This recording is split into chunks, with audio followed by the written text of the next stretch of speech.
The needle was already threaded when James realized she did not know whose hands the glove was meant to cover. It lay across her workboard in the pale morning light, 7 inches of cream kid leather with a cuff of dark stitching along the inner wrist, and a monogram worked into the back panel in 2 letters only. E.M. The letters were old, nearly worn through in the center of the E, where friction had thinned the thread to a pale ghost of itself. And it was James's task to restore them so that whoever wore this glove would carry the initials whole and legible. She had been told only that the ceremonial set was needed before the estate signing. She had not been told who held the estate. She chose thread from the shallow walnut box beside her lamp, held 2 samples against the leather, until she found the one that matched the aged cream of the remaining original work, and began. The room she had been given for her stitching was at the north end of Marsh Hall's upper service corridor, and in January, the cold came through the plaster in a way that made her fingers slow if she allowed herself to think about it. She did not allow herself to think about it. She had been given this room and the smallest brazier and the oldest lamp, and she had accepted them without comment because she intended to complete her 3 years here and to leave with a letter of reference that named her work excellent, and that intention required her to absorb certain conditions without letting them show on her face. The brazier gave off a thin warmth. The lamp held steady. The needle moved through the leather in a series of quiet arcs, and the E began to come back. She had been at Marsh Hall for just under 4 months when the 7 gloves from the ceremonial set arrived in her workroom, wrapped in old linen and tied with a cord that had been tied and retied until the knot was a small, hard fist. 6 of the 7 needed only minor attention. Resewn seams, a replaced button at the cuff of one, 2 pairs where the inner lining had begun to separate from the shell. The 7th, the one with the monogram, required the most time and the most care. The letters had to be rebuilt, stitch by stitch from the inside, each one anchored to a new backing thread before the visible work went down. It was the kind of repair that would be invisible when it was finished. The person who wore this glove would not be able to feel the seam between old and new. That was the measure of the work done correctly. James set the glove aside when the light thinned toward mid-morning and went to collect water for tea from the kitchen corridor. The kitchen itself was Mrs. Beale's territory, and Mrs. Beale ran it with the polite efficiency of someone who had organized the same systems for 20 years and saw no reason to change them. There was a kettle always at the back of the range, and small staff were permitted to fill their own cup from it before the household's formal service began. James had learned the schedule quickly. She arrived early enough to fill her cup without being in the way, and she was back at her workboard before anyone of consequence came looking. It was on one of those early trips through the stone corridor that she first passed through the anteroom at the hall's east entry, the room where visitors who arrived without prior arrangement were told to wait while Constance Marsh decided whether she was receiving them. The anteroom held a bench along one wall, a small fireplace that was not always lit, and a table where a card was left for visitors who were not to be received at all. The room smelled of cold stone and, very faintly, of a particular wood polish that someone applied to the bench with a thoroughness that suggested personal investment. James later learned that investment belonged to Dorothy, the head laundress, who had worked at Marsh Hall for 11 years, and who had attached herself to the anteroom's care as a matter of private dignity. Dorothy was a broad, unhurried woman of about 40, who wore her hair in a single flat braid, and who had a way of assessing people quickly and completely, and then never mentioning the assessment unless it would be useful.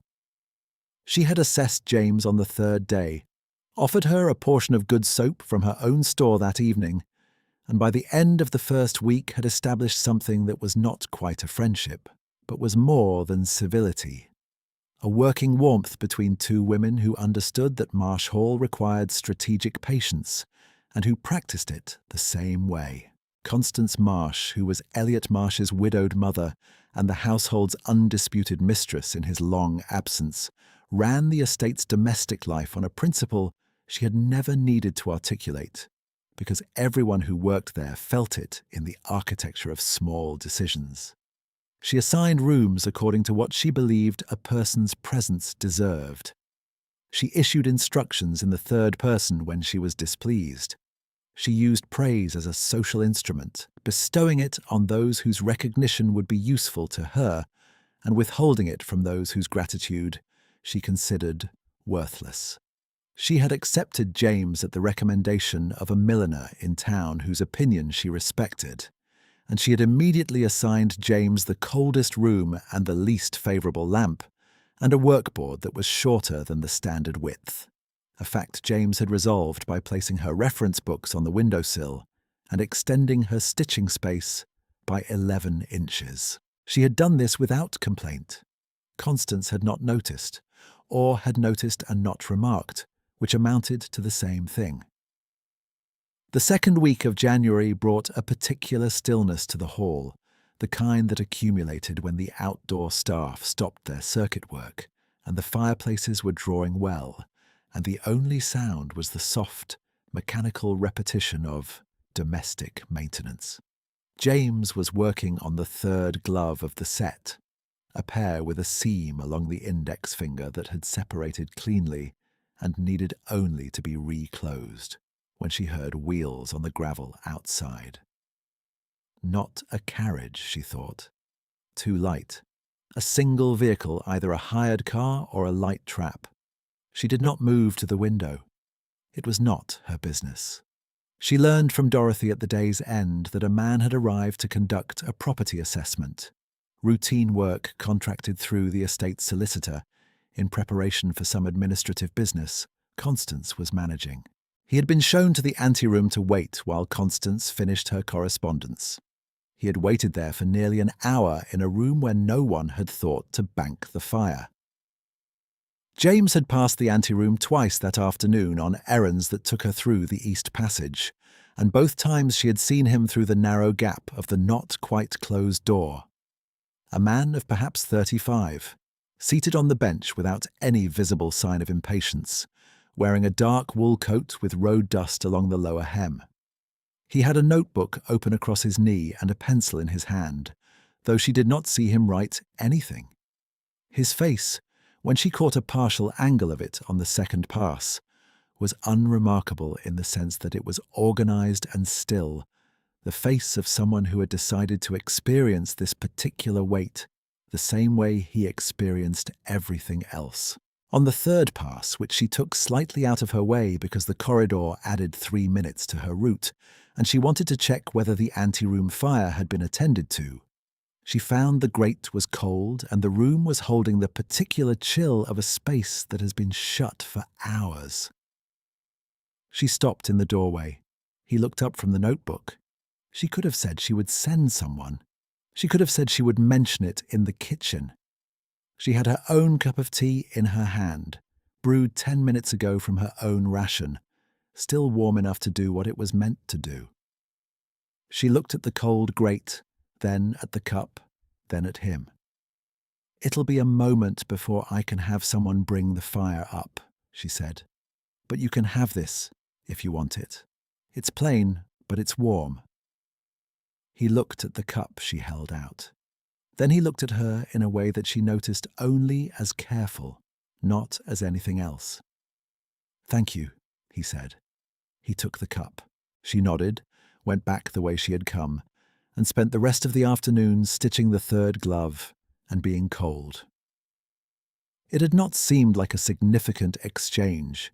She had done what she would have done for anyone sitting in a cold room, and she did not think about it again until the following morning.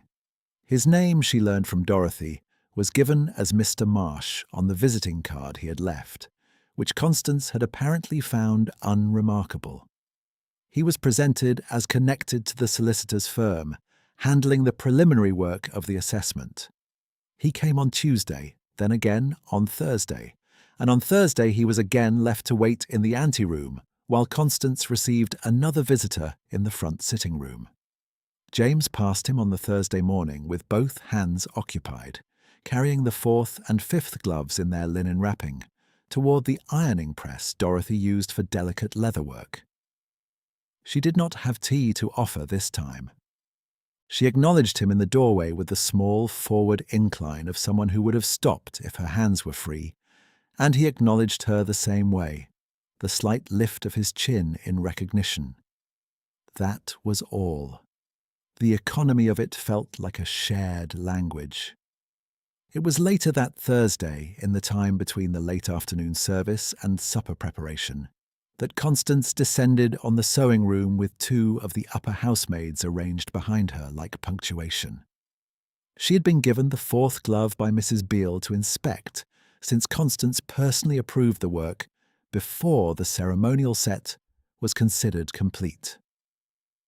She held it in both hands at an angle that put the interior seam along the index finger directly in the best light from the corridor window. The seam was correct. James knew the seam was correct because she had spent 40 minutes on 12 stitches and had pulled and re-pulled the tension 3 times before she was satisfied. The seam was not the issue. The issue was that Constance had decided, for reasons James never fully understood, that the colour of the re-stitching thread was fractionally darker than the original work, and she said so in the carrying voice she used when she wanted the maximum number of people to understand that her household had failed her. "I have been exceedingly patient," Constance said, still holding the glove at the inspection angle, "with the limitations of this work. One expects, when one employs a person represented as skilled, that the skill will be evident. What I find instead is a thread that any decent eye can see does not match. Mrs. Beale, you can see it. Margaret," she said to the nearer housemaid, "you can see it." Neither woman said anything visible, which was itself a form of answer. James stood at her workboard and looked at the glove in Constance's hands. She could have explained the physics of aged leather dye against new thread, how a match that was perfect in daylight would read as slightly darker under corridor gas lighting, because the old thread had a surface patina the new thread lacked until it had been worn a few times. She did not explain this. She said very evenly, "I can rework it if you'd like it changed." Constance handed the glove back. "I would like it correct. I'm told there are 7 of these. I expect all 7 to be correct." She left. The 2 housemaids followed. Dorothy, who had been in the corridor throughout, appeared in the doorway a moment later, looked at James, looked at the glove, and said, "The thread matches, the same way someone states a fact about the weather." "I know," James said. Dorothy left her a piece of the good soap that evening, without comment.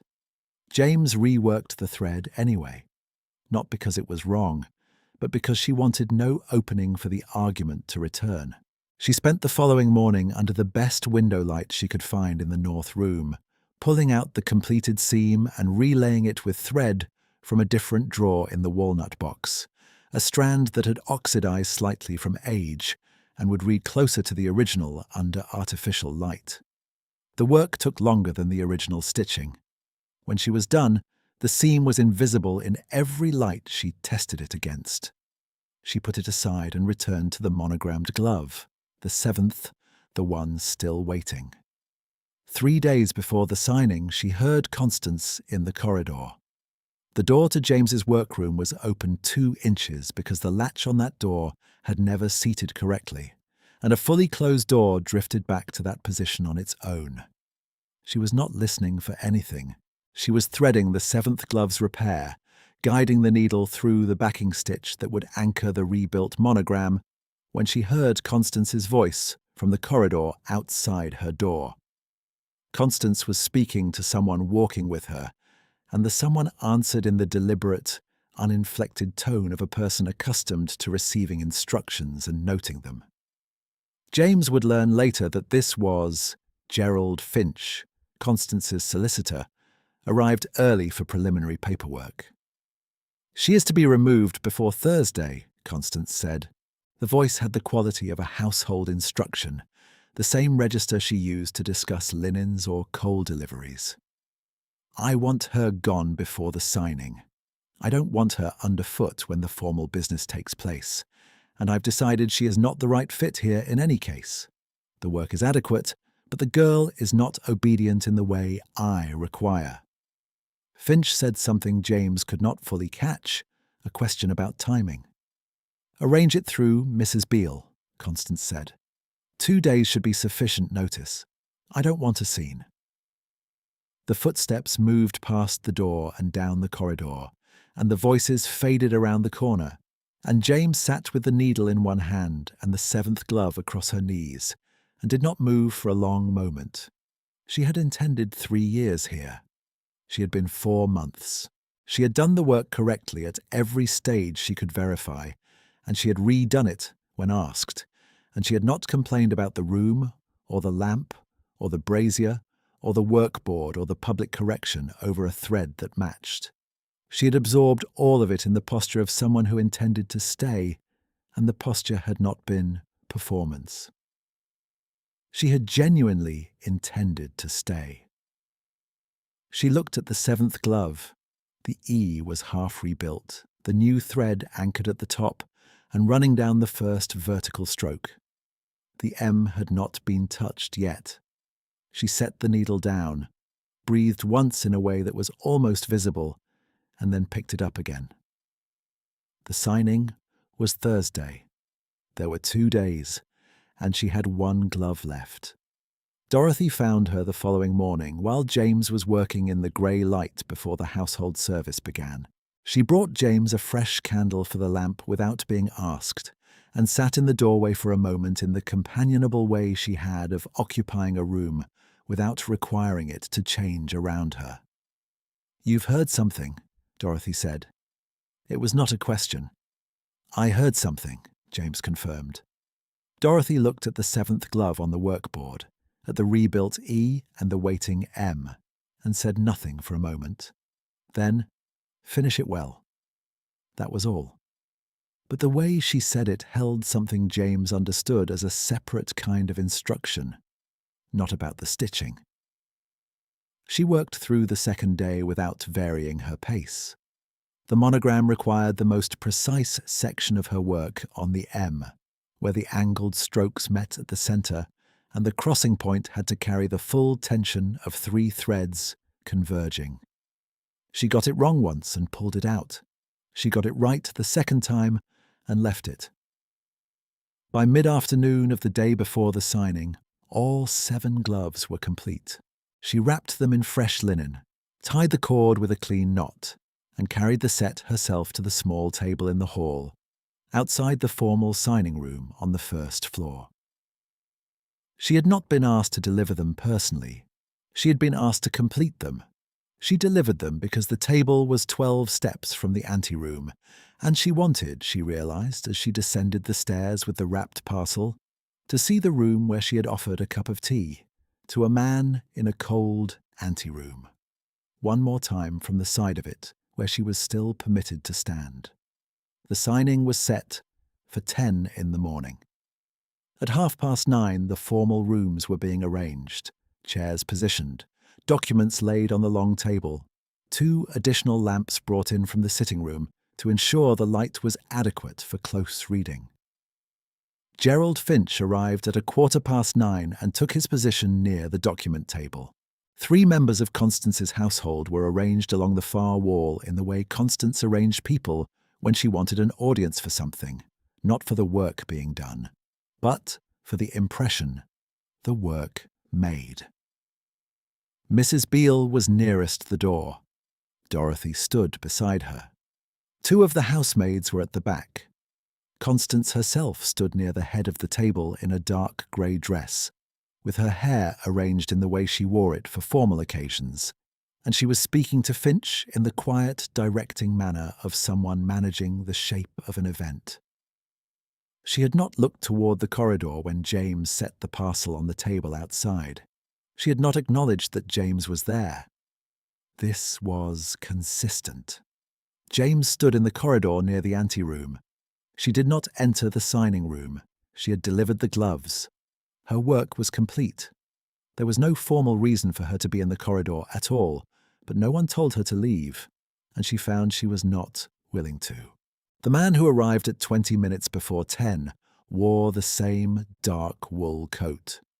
He came through the east entry, the anteroom entry, the one she had been using all winter on her early morning kettle runs, and he walked through the anteroom and into the corridor with a steady, unhurried step that was, she thought, the same step she had seen in the anteroom on a cold Tuesday when he had taken her cup and said thank you, in a way that sounded like something he meant. She watched him enter the corridor and then the doorway of the signing room, and she was about to turn back toward the stairs when she heard Gerald Finch say, clearly and without preamble, in the carrying voice of a solicitor confirming identity for the record, "Mr. Elliot Marsh, good of you to be here. Shall we proceed with the estate transfer?" There was a silence that lasted, James thought, about 5 seconds. She stood in the corridor and counted the seconds without intending to. Constance said, "I beg your pardon." Finch, apparently under the impression that the identity confirmation had been a formality everyone present already understood, said, "The execution of the estate deed requires the owner of record to be present and identified. Mr. Elliot Marsh, the owner of Marsh Hall and its attached properties, is present and identified. We can proceed." Another silence. This one had a different quality, the quality of a room reassessing every decision made in the last 4 months. Constance said very carefully, "You came as an assessor." He said, "I came to see what was here." His voice was the same as it had been in the anteroom, the same measured register, the same minimum sufficient sentence. James stood in the corridor and understood in a slow, deliberate way that worked from the outside in, that the man she had given her tea ration to in a cold room, the man she had passed in the doorway with both hands full, and acknowledged with a tilt of her head, the man who had returned on Thursdays with road dust on his coat hem, was the owner of the estate. Was, in fact, the person whose initials she had been rebuilding in careful thread on the back of a cream kid glove for the better part of a week. She looked down at her hands, which were empty. Inside the room, Constance was speaking again. The voice had lost its carrying quality. The sentences were shorter than usual, the pauses between them slightly too long, the cadence of someone who has been reading from a familiar script and has come to the end of the page. "I had arranged everything," she said. "The household is in order. I have managed it precisely. I was not told. I was not informed that the assessment was, that you were." He said quietly, "No. There are certain staff adjustments I had planned to make before the signing, several positions that are not. I would like to see the staff as they are," he said, and there was nothing in the voice except the complete absence of negotiation. Another silence. James heard it from the corridor with her hands empty and the linen wrapping from the 7th glove folded over her arm. It was Dorothy who moved first, stepping out of the formal arrangement along the far wall with the unhurried competence of someone who has decided what the room requires.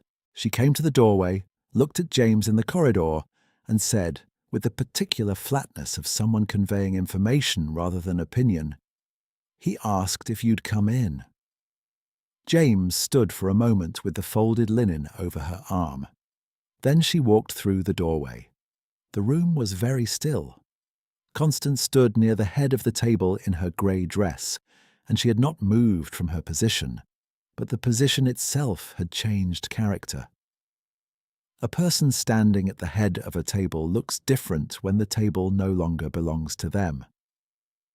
Finch was arranging documents with the focused disinterest of a solicitor who has witnessed this category of revelation before and has no opinion about it.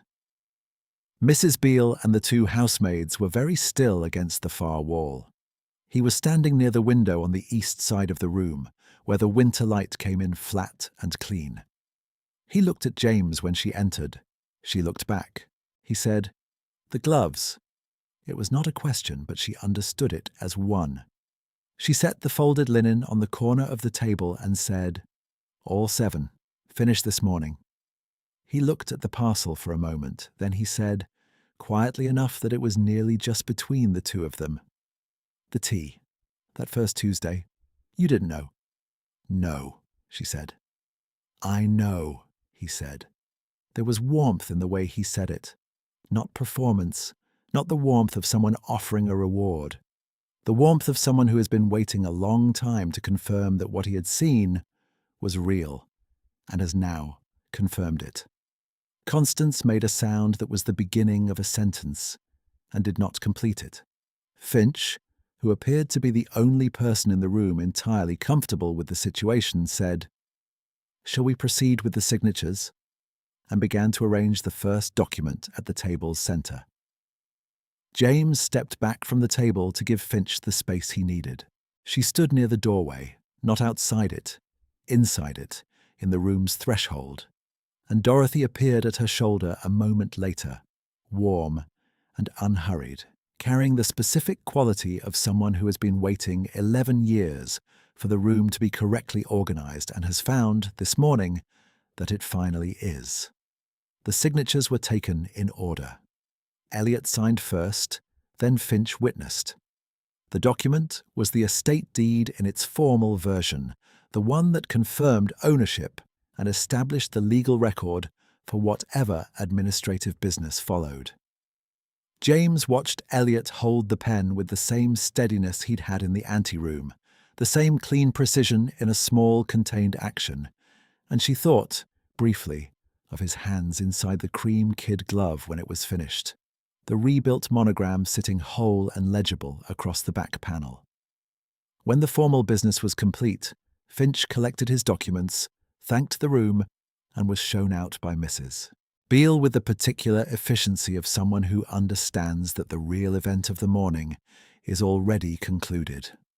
The room breathed differently when the solicitor was gone. Constance stood near the window where she had not moved, and her posture, which had always been the posture of a woman who understood her own authority and its geography, was now the posture of a woman in a room whose geography had changed around her. She looked at James once, a brief, assessing look that contained, James thought, the specific discomfort of someone who has made a public error of accounting and knows the ledger is now visible to everyone present. She said nothing to James. There was nothing in the end to say. Every dismissal she had planned, every instruction delivered through Mrs. Beale, every public correction over a thread that matched, had been issued from a position of authority that rested entirely on a misassessment of who was in the room. The misassessment was now publicly impossible to maintain. James did not help her find something to say. She stood in the threshold and let the silence belong to whoever needed it. Elliot crossed the room to the doorway where James stood. He stopped 2 steps from her, at a distance that was considerate rather than formal, and he looked at her for a moment in the way he had looked at her in the anteroom, the careful look she had read only as careful. "I have 7 more sets in storage at the London house," he said, "most of them in worse condition than this one." She regarded him steadily. "That's a considerable amount of stitching."